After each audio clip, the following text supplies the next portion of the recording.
Bem, o pensamento contemporâneo da teoria da literatura é marcado pelo surgimento de várias correntes de pensamento que se formam a partir do final dos anos 50, metade dos anos 60, né?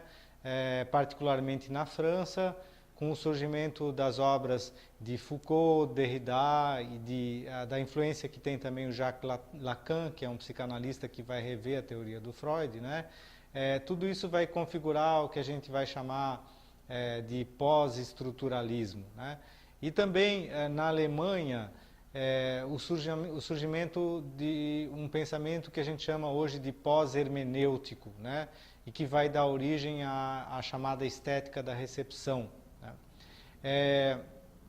Por um lado, o pensamento de Foucault e Derrida vão questionar coisas bastante tradicionais na teoria da literatura, como, por exemplo, a noção de autor, né?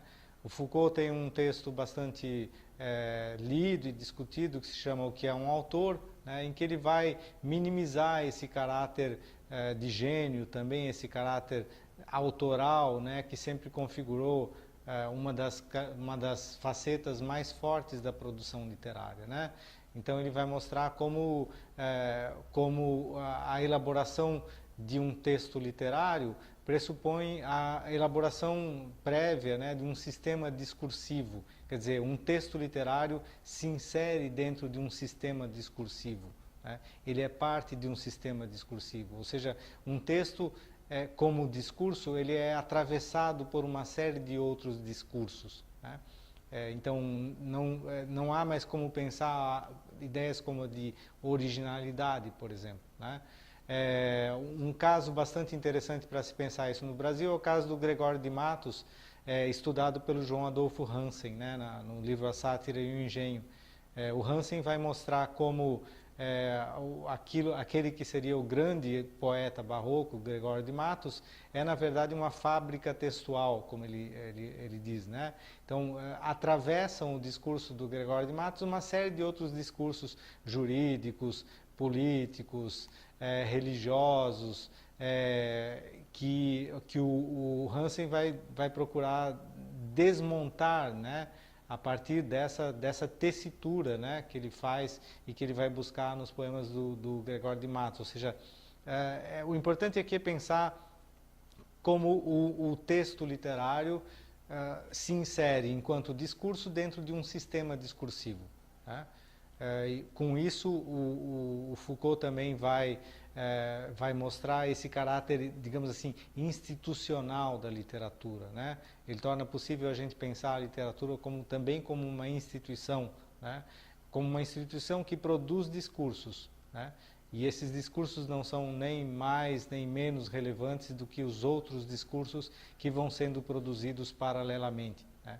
Eles são mais um sintoma de uma série de ordens discursivas que vão sendo colocadas, né, e que vão tendo que ser pensadas em conjunto, né? Da mesma maneira, o pensamento do Derrida vai ter uma influência grande sobre a teoria da literatura moderna, né? A literatura contemporânea, basicamente toda ela se baseia nas ideias de texto e nas ideias de jogo, né, desenvolvidas pelo Derrida no livro A Gramatologia, né? O Derrida vai levar também às últimas consequências essa ideia de um texto que se joga, né? Um texto que ele mesmo elabora o seu próprio jogo, né? Elabora a sua própria retórica, né? Isso vai ser um dos maiores discípulos do Derrida, que é o Paul de Man, né? Ele vai analisar o texto literário, de que maneira o texto literário produz a sua própria retórica, né? Então, na verdade, o crítico literário é aquele que é capaz de desvendar, de alguma maneira, entrar dentro da retórica produzida por um texto, né?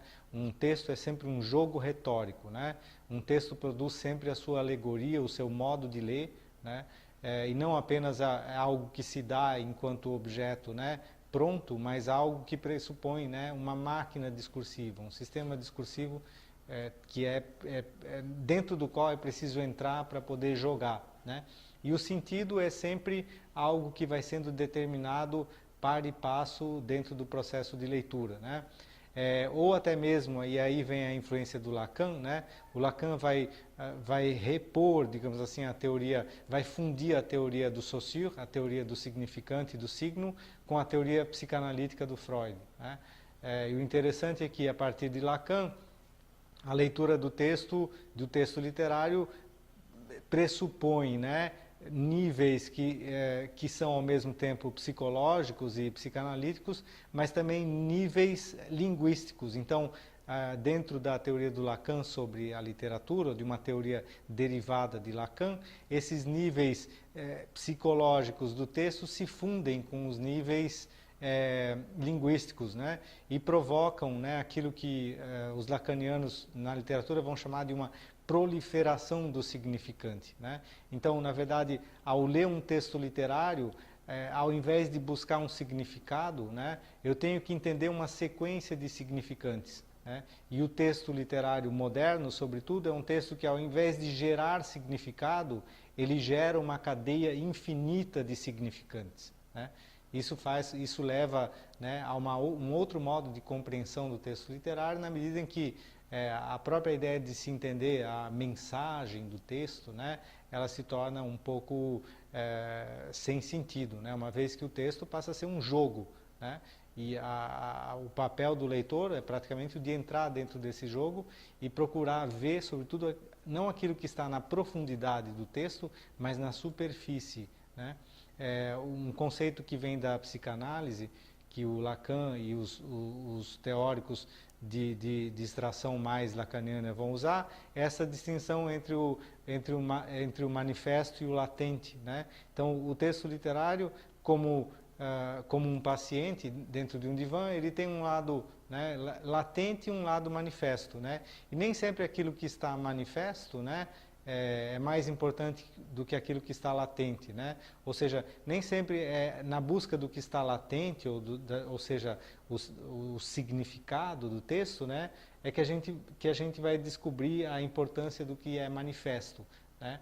Um pouco como a relação inconsciente e consciente, né? Muitas vezes a determinação do inconsciente requer uma série de operações que passam, né, por uma série de níveis de deciframento, né, desse conteúdo manifesto, aquilo que se diz, né, para se chegar a algo que está, de certa maneira, desarticulado, né, dentro do conteúdo latente, né, ou dentro do inconsciente. Quer dizer, o texto literário teria o seu próprio inconsciente, né?